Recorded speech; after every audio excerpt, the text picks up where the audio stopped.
चला तर 4 तास लाईनमध्ये थांबून दर्शन घेतलं. वर्षाची सुरुवात होती, मुख दर्शन तर घ्यायचंच नव्हतं, त्यामुळे मंदिरात लाईनला थांबून दिवस गेला असता तरी दर्शनच घेऊन जायचं होतं आज. आणि फायनली 4 तासानंतर दर्शन झालंय. वरद विनायक, तुमची काही इच्छा वगैरे असेल ना तर या गणपतीला नवस बोलतात लोक. इच्छापूर्ती गणेश मंदिर म्हणून ओळखलं जातं वरद विनायक.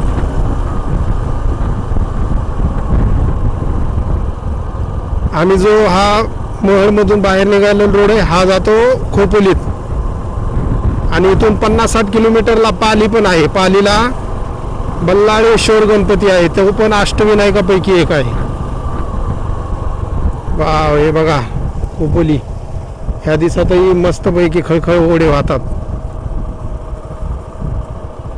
चला तर मित्रांनो, थोडा थोडा व्हिडिओचा सीन घेऊया मस्त. तर मित्रांनो, महडमधून निघालोत आणि आम्ही आता चाललो पाली. पालीला अष्टविनायक आहे, पालीला बल्लाळेश्वर गणपती मंदिर आहे. नेमकंच निघालो आहोत. असा टाइम तर भरपूर झालाय, 5 वाजलेत, पण बघूया. झालं तासाभरात दर्शन, 1 तासात पोहोचल. 1 तासात दर्शन, 7-8च्या नंतर जरी घरी निघालं तरी 11पर्यंत पोहोचल. मित्रांनो, इथून समोर गेला की उजव्या साईडला इमॅजिका आहे. खोपोली इमॅजिका तर माहीतच असेल.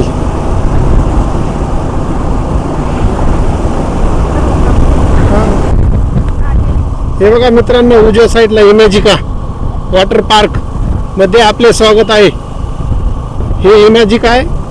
इमॅजिकापासून हा सरळ रस्ता जातो पाली बल्लाळेश्वर गणपती अष्टविनायकापैकी एक. आणि तिथून पुढे थोडं गेलं ना, उनेरे म्हणून गाव आहे, तिथं गरम पाण्याचे झरे आहेत मित्रांनो. आता आज तर उशीर झालाय, झरे काय दाखवू शकणार नाही, पण गणपती बाप्पाचं दर्शन तर करून देईल तुम्हा सगळ्यांना. मित्रांनो, मागच्या ब्लॉग मध्ये अष्टविनायकापैकी वरद विनायक, इच्छापूर्ती गणेश मंदिर, वरद विनायक महड इथलं दर्शन घडून दिलं तुम्हाला. आता बल्लाळेश्वरांचं दर्शन घडून देतो. चला तर मित्रांनो,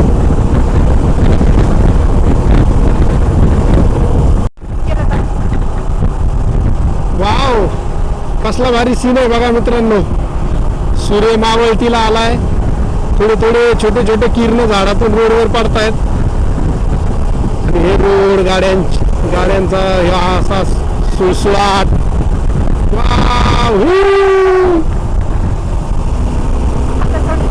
आनंद. हा बघा छोटा बिबट्या आहे मित्रांनो, छोटा बिबट्या.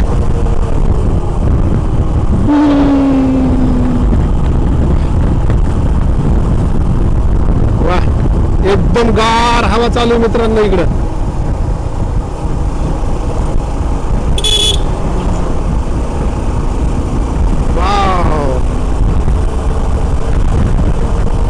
लय थंड लागायला ना. हा खोपोली ते पाली रोड. पाली समोर रोह्याला पण जाऊ शकता तुम्ही, परत अलिबागला पण जाऊ शकता ह्या रोडनं.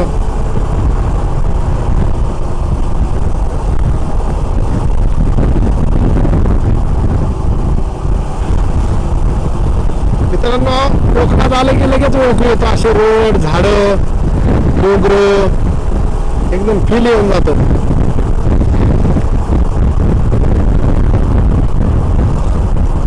आपण आता थोड्याच वेळामध्ये पालीला पोहोचतो. पण हा सूर्यदेवाचा सुंदर नजारा मला म्हणला आपल्या पाहुण्या मंडळीला पण दाखवा. असा सूर्य चमकतोय, असा सुंदर असा रूप. डाव्या साईडला सह्याद्रीच्या पहाड रांगा.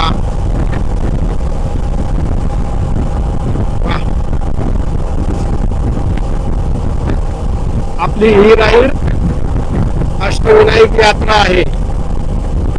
तर आपण अष्टविनायक म्हणजे 8 गणपती जे की अष्टविनायक पालीमध्ये पोहोचलेलो आहे मी. बहुतेक मला वाटतं इथून लेफ्ट आहे मंदिराकडे. इथूनच असेल माझ्या अंदाजे. चला आपण बी घेऊया असंच. हा बरोबर जातोय, हाच रस्ता मंदिराकडे जातोय या ट्रॅव्हलच्या पाठीमागं. बसमुळं काय सीन दिसा नाही, पण आपण पाली गावात पोहोचलो आहोत. पाली गावात पोहोचलो. मस्त गाडी लावायला जागा बघूया मित्रांनो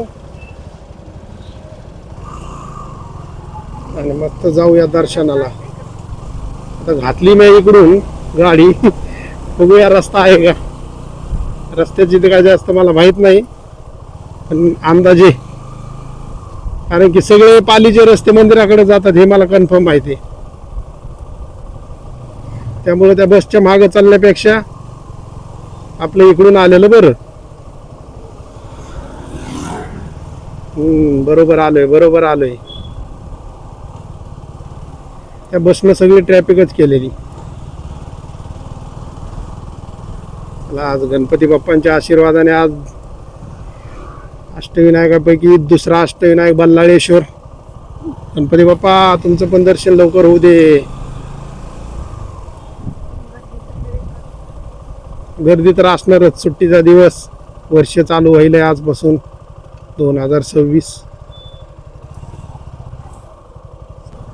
ट्रॅफिक तर आहे मित्रांनो, याचा अर्थ गर्दी तर असणारच.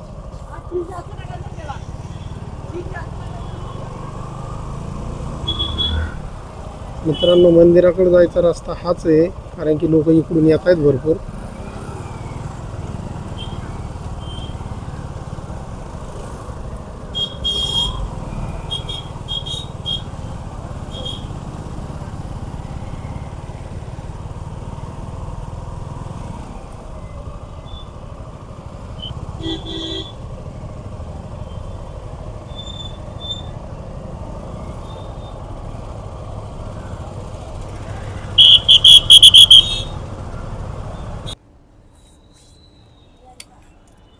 फायनली गाडी पार्क केली मित्रांनो.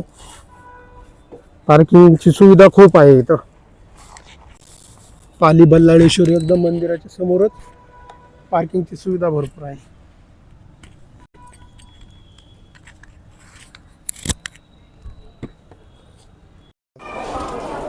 हे बघा आपण पालीमध्ये पोहोचलोय. मस्त. इथं पण पार्किंगवाल्याला विचारलं, 1 तासभर लागेल म्हणला तो. गर्दी आहे भरपूर. बघूया किती वेळ लागतोय तर दर्शनासाठी. लवकर व्हावा दर्शन, लवकर मोकळा व्हावा. जाताना संध्याकाळ होऊ नये म्हणजे झालं. बहुतेक लाईन इथूनच कुठून तरी दिसते मित्रांनो. गर्दी तर आहे इथं पण. बघूया झालंच 1-1.5 तासात दर्शन तर.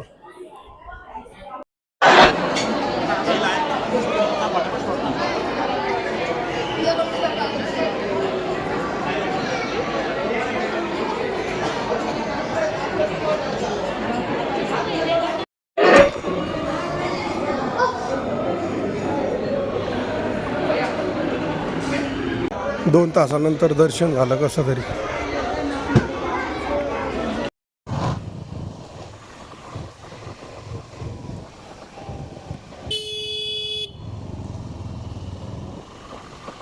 चला तर मित्रांनो 2 तास लागले दर्शनाला, पण दर्शन खूप सुंदर झाले.